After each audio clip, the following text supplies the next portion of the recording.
प्रिय विद्यार्थियों एवं सम्मानित जागरूक अभिभावक, मेरे इस YouTube मंच में आप सभी लोगों का स्वागत है। मैं आज एक नए विषय के साथ आपके सामने उपस्थित हूं। CUT UG exam 2024 common university entrance test. मैं आपको जानकारी के लिए बता दूं कि आज से कुछ वर्ष पूर्व यानी 4-5 वर्ष पूर्व तक भारत के जितने भी केंद्रीय विश्वविद्यालय हैं उन केंद्रीय विश्वविद्यालयों में प्रवेश हेतु विश्वविद्यालयों के द्वारा अपनी अपनी परीक्षा आयोजित की जाती थी और छात्र को उतने विश्वविद्यालयों के यानी जितने विश्वविद्यालयों में जिस कोर्स में छात्र प्रवेश पाना चाहता है उतने विश्वविद्यालयों की परीक्षा वो लिखता था, परीक्षा में बैठता था और उत्तीर्ण अंकों के माध्यम से ही वो उस विश्वविद्यालय में संबंधित पाठ्यक्रम में प्रवेश पाता था। और कई छात्र अपने किसी एक ही विश्वविद्यालय का जैसे आवेदन कर रहे हैं और उस विश्वविद्यालय में संबंधित पाठ्यक्रम में वह प्रवेश नहीं पा रहे हैं, तो उससे कई बच्चों का, छात्रों का वह वर्ष भी खराब हो जाता था और करियर भी खराब हो जाता था। ऐसी भी शिकायतें मिलती थी और ऐसा स्थिति देखने को मिलती थी। जैसे मैं दिल्ली विश्वविद्यालय की बात करूं तो दिल्ली विश्वविद्यालय के कई सारे कॉलेजेस में कुछ पाठ्यक्रमों में ऐसी प्रतिस्पर्धा हुई करती थी, मेरिट के आधार पर प्रवेश होते थे और मेरिट के आधार पर कुछ कोर्सेज तो ऐसे थे कि जिस बच्चे के 99% आए हैं उसको भी वहां पर प्रवेश नहीं मिल पाता था। अर्थात कट ऑफ ऐसी बन जाती थी कि 90% वाले बच्चा भी उसमें नहीं आ पाता था, क्योंकि 20, 22, 25 ऐसी सीट्स हुआ करती थी और उसमें 90 से ऊपर के ही बच्चे पूरे अखिल भारतीय स्तर पे बहुत सारे हो जाते थे। तो इस प्रकार से किसी पाठ्यक्रम की 95 आ जाती थी, किसी की 94, किसी की 92, किसी की 90। तो इस प्रकार से जो बच्चे अच्छे उत्तीर्णांकों में होते थे, अच्छे प्राप्तांकों में होते थे इंटरमीडिएट परीक्षा में, वही अच्छे पाठ्यक्रम में प्रवेश प्राप्त कर सकता था। जबकि यह भी देखा गया है कि कोई बच्चा कक्षा में यदि अंक कम ला पा रहा है, अंक कम लाने की कई सारी परिस्थितियां होती हैं, लेकिन उसके अंकों को ऐसा नहीं कि पूर्ण तरीके से हम बुद्धि पे तुलना कर लें, बुद्धि के साथ जोड़ लें, ऐसा नहीं होता। कभी कभी हमारी परीक्षा देते वक्त भी ऐसी परिस्थितियां हो जाती हैं, पारिवारिक परिस्थितियां हो, शारीरिक परिस्थितियां हो कि हमारे अच्छे अंक प्राप्त नहीं आ पाते हैं, जबकि हमको उससे संबंधित, उस विषय से संबंधित ज्ञान होता है। तो इसी सब चीज को देख करके वर्तमान की केंद्र सरकार के द्वारा, माननीय प्रधानमंत्री नरेंद्र मोदी जी के नेतृत्व वाली सरकार के द्वारा, केंद्रीय शिक्षा मंत्रालय के द्वारा एवं यूजीसी के सहयोग से एनटीए संस्था को यानी नेशनल टेस्टिंग एजेंसी को इस परीक्षा को आयोजित कराने का जिम्मा दिया हुआ है पिछले 3-4 वर्ष से। और पिछले 2-3 बार तो ये परीक्षा हो चुकी है और पिछले गत वर्ष तक तो सारे विश्वविद्यालय, जितने 45 केंद्रीय विश्वविद्यालय हैं, वो विश्वविद्यालय सबके सब नहीं आए थे इसकी छत के नीचे। लेकिन अब एनटीए के माध्यम से सभी केंद्रीय विश्वविद्यालयों में इस वर्ष से परीक्षाएं आयोजित हो रही हैं और विभिन्न पाठ्यक्रमों में। पीजी के लिए ऑलरेडी प्रवेश फॉर्म, आवेदन पत्र निकल चुके थे और उसकी डेट भी जा चुकी है और उसकी परीक्षा की तिथि भी घोषित हो गई है।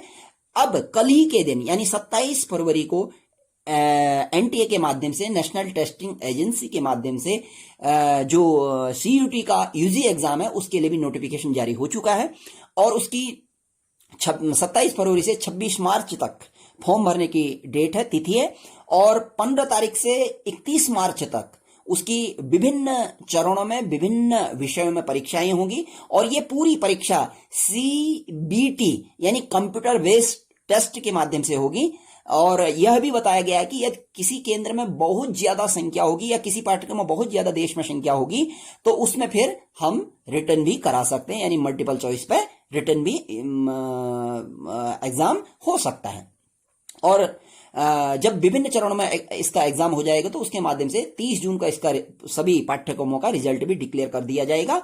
और जो भी बच्चे, चाहे वो जवाहरलाल नेहरू विश्वविद्यालय दिल्ली हो, दिल्ली विश्वविद्यालय दिल्ली हो, या बनारस हिंदू विश्वविद्यालय दिल्ली हो, इलाहाबाद विश्वविद्यालय हो, जामिया मिलिया इस्लामिया विश्वविद्यालय हो, या केंद्रीय संस्कृत विश्वविद्यालय हो, या हमारे उत्तराखंड का हेमवती नंदन बहुगुणा गढ़वाल विश्वविद्यालय इत्यादि हो, ये सारे समस्त केंद्रीय विश्वविद्यालय, इनमें भी जिन विश्वविद्यालयों की प्रतिष्ठा बहुत अधिक है और उनमें भी उनके पाठ्यक्रमों की महत्ता बहुत ज्यादा है, उसके लिए बहुत ज्यादा कंपटीशन होता था।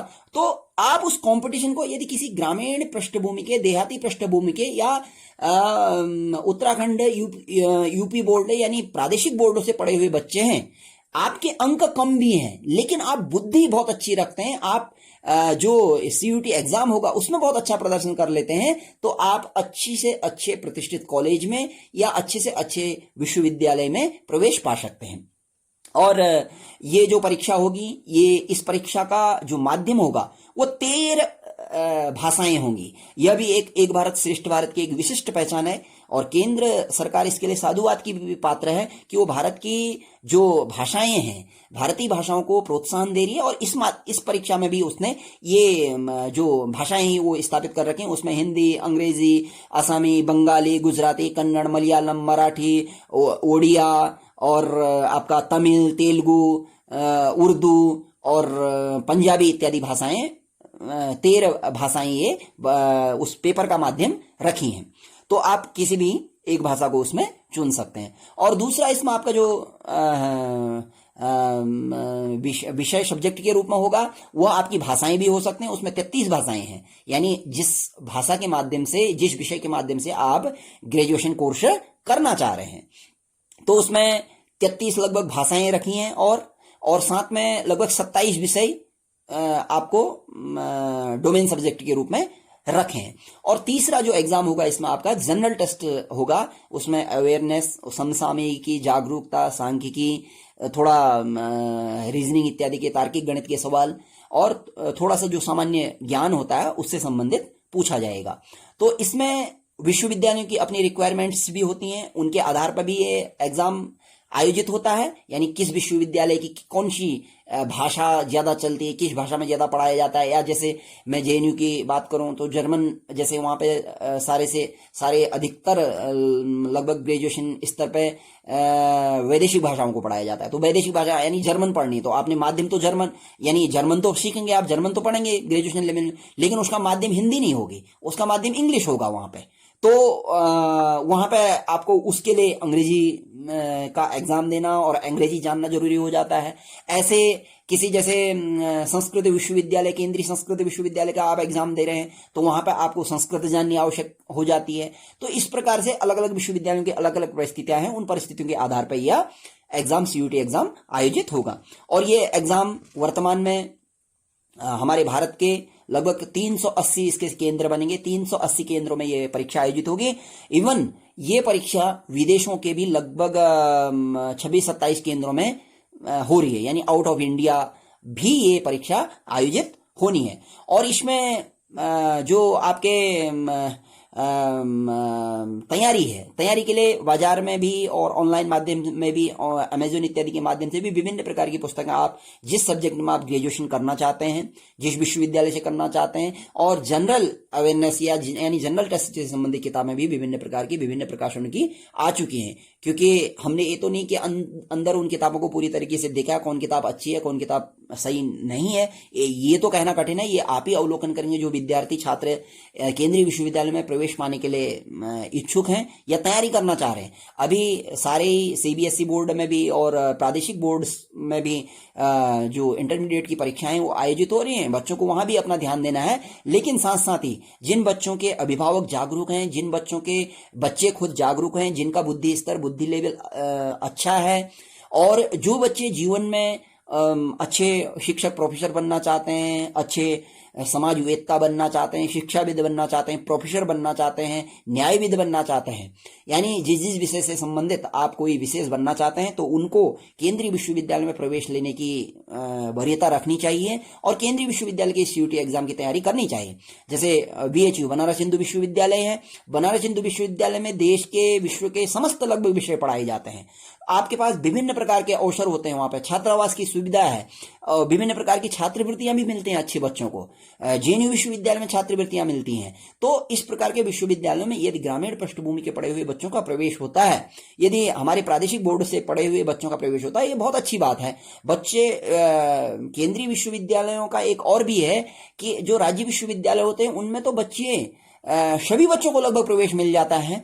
और जो ग्रुप लर्निंग है वो ग्रुप लर्निंग थोड़ा कम होती है। उसका कारण ये होता है कि बच्चों की फाइनेंशियल स्थिति अच्छी नहीं होने के कारण वो विभिन्न प्रकार के कारोबार करते हैं, कार्य करते हैं, और कार्य के करने के बाद साथ साथ में पढ़ भी लेते हैं, तो उससे उतना पढ़ाई का थोड़ा स्तर कम हो जाता है। लेकिन केंद्रीय विश्वविद्यालय में जो भी बच्चे पढ़ते हैं सब अपना एक बड़ा लक्ष्य लेकर के पढ़ते हैं, और सभी बच्चे पढ़ने के लिए प्रवेश लेते हैं। ऐसा नहीं कि मैं कहीं पे किसी मेडिकल स्टोर में काम करूंगा, किसी दुकान में काम करूंगा, या कहीं पे कोई कंप्यूटर से संबंधित काम करूंगा और मैं साथ में पढ़ाऊंगा। ये प्राय केंद्रीय विश्वविद्यालयों में और उनके कैंपसेज में और उनके कॉलेजेस में ये व्यवस्था, ये एक संस्कार नहीं है। तो ग्रुप लर्निंग बहुत अच्छी होती है, अच्छे अच्छे बच्चे चुने जाते हैं, तो उससे भी कई चीजें सीखने को मिलती हैं। तो मेरा इस वीडियो को बनाने का मतलब है कि आप जब एनटीए की साइट में जाएंगे तो एनटीए की साइट में आपको बहुत सारी जानकारियां मिल जाएंगी, और फॉर्म कैसे भरना है उसकी सहायता भी आप हमारे से ले सकते हैं, सहयोग ले सकते हैं।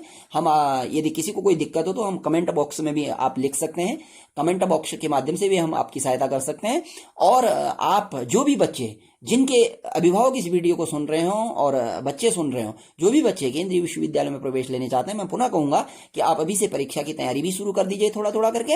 अभी आपका समय है काफी। 15 मई से लगभग 31 मई तक आपके यानी विषयानुरूप परीक्षाएं होंगी, और परीक्षा के लिए भी आप 4 केंद्र निर्धारित कर सकते हैं। यानी जो आपके घर के आसपास के शहरों में 4 केंद्र हैं, उन 4 को, जैसे यानी हल्द्वानी, नैनीताल, अल्मोड़ा, रुद्रपुर, इस प्रकार से आप 4 केंद्र निर्धारित कर सकते हैं। तो यानी पहले वाले केंद्र में यदि नहीं मिलता है तो दूसरे वाले में आपको मिल जाएगा। तो इस प्रकार से आप परीक्षा की तैयारी करें, केंद्र का निर्धारण करें, और एक अपने लक्ष्य को लेकर के आगे को बढ़ें, तो आप निश्चित ही केंद्रीय विश्वविद्यालय में प्रवेश भी पा सकेंगे, और अपने व्यक्तित्व को और अपने लक्ष्य को आप अर्जित करेंगे, और अपने व्यक्तित्व को सफल बनाएंगे, व्यक्तित्व को सुदृढ़ बनाएंगे, संपूर्ण विकसित बनाएंगे। तो इन्हीं शब्दों के साथ में यदि आपको कोई ऑनलाइन भरने में कोई दिक्कत होगी तो मैं एक नया वीडियो बना दूंगा ऑनलाइन के माध्यम से। तब तक के लिए शुभ रात्रि, नमो नमः, नमस्कार।